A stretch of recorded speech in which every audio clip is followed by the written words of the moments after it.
بریکوټ ولګېد خپل ځای مات کړو په شموزو کې خلکو ځایونه مات کړو 1 روپۍ دې پې ارامي 1 روپۍ او شي چې ریاست لګي او موږ زموږ د جایداد نه خلاصوي زموږ جایداد زموږ په زور اخلي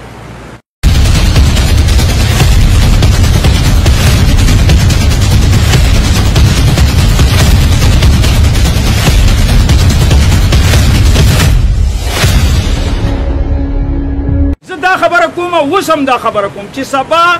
منګه کمیټي جوړه کړه او هغه موږ ته حکم وکړ چې هلکه تاسو دې روډ ته راوځئ نه موږ به روډ ته راوځو که هغه کمیټۍ موږ ته وایي چې هلکه نن های کورټ کې فیصله ده موږ به ستاسو زموږ ته ضرورت دی نننۍ ورځ موږ سره لاړ شئ نه موږ به ځو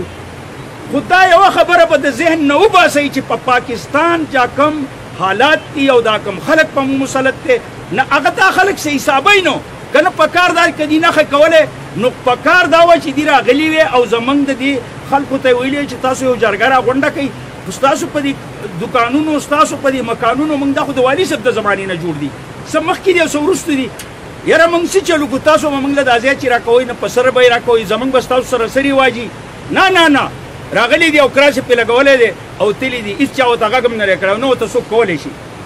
دا نه وایو چې موږ په دې ملک کې نه اوسو په دې ملک کې نه اوسو ته موږ له سره راکې دا هر سړي بچی په خپل لحاظ باندې هغه وله تعلیم ورکوي هغه وله تربیت ورکوي د حکومت ته طرفه بغیر د هغه خلکو نه چې شاهي خلک دی یا ډي سي دی یا اے سي دی یا پټواري دی هغه ته پیدا ده ما او تا ته څه پیدا ده مواصلات منسټر صاحب چې کوم دی مراد سید هغه سره تاسو کښېنئ نو زما په خیال چې ډېر په اسانه به دا خبره حل شي زما اولنی سجیشن دا دی چې یاره دغه ملګري کوم پي ټي آی والا ملګري چې کوم دي ورسره که نور څوک ملګري غواړي یا که زمونږ د پارټۍ تاسو ته حکومت ضرورت دي یا زمونږ د هیومن رایټس په حواله باندې ضرورت دي نو هغې ته مونږ تیار یو هغه به مونږ ستاسو سره لاړ شو دا مراد صاحب کښېنوئ یو په طریقه باندې دی سره تاسو پوهه کړئ چې یاره دا ستا په اختیار کې ده که چېرې مراد صاحب زما سې اندازه دا وایي یو ټلیفون وکړي ان ایچ ای ته ځکه ان ایچ ای چې دی دا د منسټر چې دی زموږ د مواصلاتو د هغه انډر دې نه علاوه که دا مسله زموږ په دې طریقه نه حل کېږي نو زموږ سره سیاسي جدوجهد شته زموږ سره به د کانجو کې هم خپل ملګري شته مونږ به خپل سټارټ والو د پریس کانفرنس به وکړو یو شریف سړی چې دی هغه ډي سي او یا اے سي هر چا ته خبره کوي پریس کانفرنس بل څه لار نه وي پریس کانفرنس وشي یا پریس کانفرنس کټینګ چې دی هغه لاړ شي د اخبار والو ریپورټ په خبره ځان پوه کړي چې یاره سمه نو پریس کانفرنس بیا زموږ سره اهم او صحیح حل دی چې هغه ته مونږ خپله خبره وکړو چې یاره کم از کم په کانجو کې مونږ دې مسلې ته نور نه وي دا کټینګ چې دی ته 2-3 پیرې وکړو نور ورته مونږ نه وي چې یاره د یو پاکستاني چې څومره پراپرټي ده د هغه چې څومره جایداد دی هغه به هغه په امن طریقه باندې هغه د هغه جایداد دی په خپله طریقه باندې به استعمالوي دی به نه فوجي ډسټرب کوي دی به نه بل څوک ډسټرب کوي اوس دغه پراپرټي که بیا هم حکومت ته ضرورت وي نو حکومت سره خاص زموږ سره وکیلان زموږ سره ناست دي په دې باندې ډیټیل بحث نه کوو لینډ اکوزیشن ایکټ دی 1894 د هغې مطابق به دی کارروایي کوي اوس کوم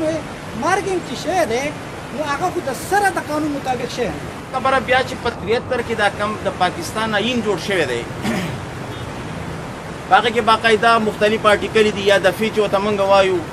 چې یو سړی به د خپل جایداد نه محرومه کینو د هغه نه به په زور نه اخلي او که فرض که دا ضروري نو بیا به د هغې تعین کېږي چې د دې خبرې مارکیټ ریټ یا چې مطلب لکه موږ ورته د دې ریټ څه دی د هغې مطابق به د هغه سره خبره کېږي خو زمونږ بدقسمتي ده تاسو مشران ناست یې په دې نږدې وختونو کې داسې دنیا واقعیات شوي دي چې جایدادونه خو یو طرف ته خلک پکې د خپلو سرونو نه خلاص شوی دی چې کوم ظلم زیاتی شوی دی په هغې تاسو ټول مشران ستاسو د وړاندې شوي دي د هغې تفصیلات نه وایو دا زمونږ یو بله بدقسمتي ده چې په دې 21مه صدۍ کې په یو ملک کې اوسو بجای د دې چې مونږ دلته دې خبرې له راغونډ شوی وی چې یاره زمونږ د فلا دپاره په کانجو کې مطلب لکه د اسپتال ضرورت دی د ډسپنسري ضرورت دی د سکول د کالج ضرورت دی پکار ده چې زمونږ د ناس سره دې دپاره وي خو زمونږ دې بدقسمتۍ ته ګوره چې مونږ نن دې له راغونډ شوي چې ریاست لګي او مونږ زمونږ د جایداد نه خلاصوي زمونږ جایداد زمونږ نه په زور اخلي دا په 21مه صدۍ کې لکه دا په دنیا کې په یو ځای کې نه کېږي دا زمونږ بدقسمتي ده قانون موجود دی خو مشرانو تاسو ته پته ده په دې ملک کې د قانون بیا د زورور دپاره څنګه دی چې کومه مقتدر حلقې ورته مونږ وایو د هغې دپاره بیا څه حیثیت دی زموږ د خبرې څه حیثیت دی مونږ وکیلان عمر علي خان ناست دی او محمد رحیم وکیل صاحب ناست دی مونږ تابعدار یو دا یو خبره تاسو هغه زمانه کشران دي دا خبره خو د ذهن نه وباسئ په دې معامله کې چې څومره قانوني کارروایي کېږي دا به دوی به زما خبره انر کوي عزت به یې کوي په دې کې د یو ورور نه یوه سره کاسیره مونږ د چا نه نالو یوه سره کاسیره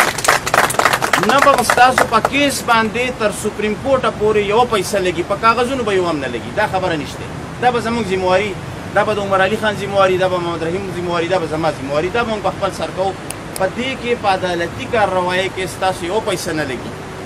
ها البته چونکې زمونږ واسطه د داسې خلکو سره ده هغه خلک د قانون ژبه نه پیژني بلکې تاسو پې خبر یې زه وضاحتونه نه کوم هغه په قانون هم زورور کېږي کله ناکله نو د دې دپاره د محمد رحیم وکیل صاحب خبره سیاسي جدوجهد ډېر زیات ضرورت دی تاسو خبر یې تاسو مشران یې په خوازخیله کې فوجیانو د چاونۍ دپاره ځمکه اخسته د خوازخیلې خلک راووتو په وچلک زور باندې په حکومت باندې هغه ځمکه پاتې کړه یو چا ترې وانه اخسته چې صاحب جیداد دي او دا بره ځمکې دي جیدادونه دي او ته څه مشرانو وینا هم وکړه چې یاره تاسو هم راوځئ د خوازخیلې د خلکو په شان دي او مطلب د دې حکومت سره خبره کوو چې ستاسو نه دا جیدادونه وانه لي خو د دې خلکو همت ونه کړو